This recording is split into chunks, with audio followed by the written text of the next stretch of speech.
Chers abonnés, bonjour. Bienvenue sur la chaîne de Dr Traoré Amadou Ousmane du Mali.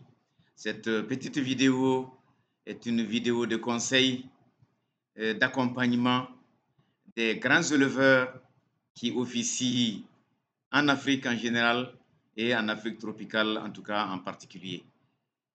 Tous ceux qui sont éleveurs d'animaux métis de grande valeur, qui sont amoureux en tout cas de cette activité, sachez que la gestation se gère. Les 3 derniers mois de la gestation doivent attirer votre attention. Donc, isolez vos gestantes entre 7 et 9 mois. Ensuite, entretenez-les correctement parce que c'est une période qui est très cruciale. Et cette petite vidéo porte sur des génisses gestantes à terme qui ont été achetées, installées et qui ont commencé à mettre bas une semaine seulement avec, en tout cas, un nouveau propriétaire.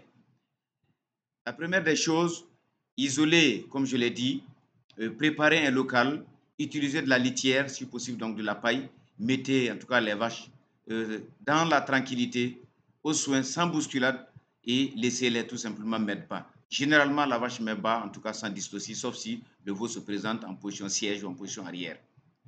Une fois que la mise bas est déclenchée, suivez tranquillement et vous verrez qu'en tout cas le veau il sort. Et dès qu'il est sorti, en tout cas, et suivez comment il va se débarrasser de ces enveloppes au niveau des narines. Soulevez-le par les pattes postérieures si vous pouvez, pour que en tout cas tout ce qui est dans les poumons, tout le liquide en tout cas puisse très rapidement sortir. La vache elle-même fera le travail.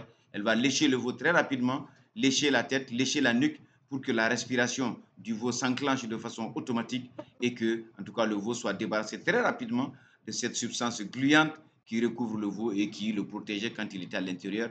Cette fois-ci, en tout cas, ce n'était plus nécessaire. Donc, les vaches métisses ont beaucoup de colostrum. En tout cas, c'est l'information que je vous donne. Ne laissez pas votre veau avec une vache parce que vous aviez des métisses qui peuvent avoir 20-25 litres de colostrum. Un veau n'a besoin que de 2 à 2,5 litres de colostrum par jour et cela fractionné en 10 ou 12 fois. Vous comprenez que si vous le laissez seul avec une vache pendant 24 heures, 48 heures, 72 heures, donc c'est cette erreur que commettent la plupart des gens qui perdent des veaux.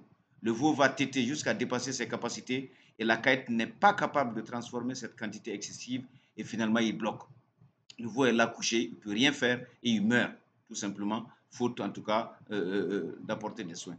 Donc cette petite gestion, ces petits conseils vont sauver beaucoup de veaux, vont sauver en tout cas, je pense, beaucoup de d'éleveurs également qui commettent cette erreur ou qui l'ont déjà commise par, en tout cas, tout simplement inadvertance. Sachez-le, on gère la vache, on gère le veau. Okay?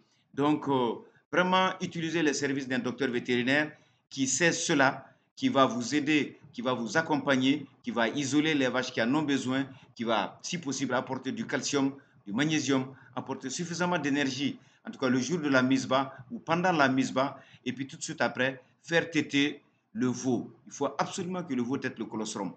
Vous avez les intestins qui sont ouverts les 12 premières heures après la naissance du veau et qui laissent passer tous les bons anticorps qui ont été fabriqués par la vache dans le milieu en fonction des germes qui existent. Donc, ce sont des armes que la vache transmet au veau à travers ce lait qui est très riche, qui est un lait très concentré. Donc, également, l'isolement permet d'éviter les mammites, d'éviter les métrites, d'éviter les omphalites chez le veau. Donc, chers amis, chers promoteurs, je vous remercie. Adressez-vous à un docteur vétérinaire. À très bientôt. Au revoir.